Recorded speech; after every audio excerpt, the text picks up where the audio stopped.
All right, let's break down the complete data science journey. It's really made up of 4 key stages. So how do we get from raw data to something that actually makes powerful decisions for us? Okay, here's the roadmap. Let's dive right into step 1, which is arguably the most important. First things first, we have to gather our raw materials. It's foundational, because garbage in, garbage out. So what do we use here? Well, SQL is perfect for grabbing the data, and then Python cleans it up. Okay, next up, we put on our detective hats. It's all about finding the hidden story in the data. We're looking for hidden trends and weird outliers. This part sets up everything that comes next. And tools like Tableau and Plotly are amazing. They turn boring numbers into visuals you actually get. All right, now for the really cool part, building intelligent models that can actually make predictions. And this is a huge shift.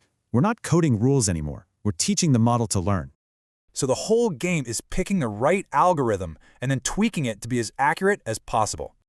And you're not starting from scratch. Libraries like Scikit-learn and TensorFlow are the real workhorses here.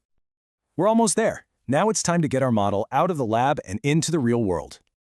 This is huge. Your model goes from just a project to a real product people can actually use. But listen, the job is not done. You have to constantly maintain these models to keep them accurate. Something like Streamlit makes it super easy to build a simple web app around your model. Which brings up a great question. Since data is always changing, this journey, well, it never really ends.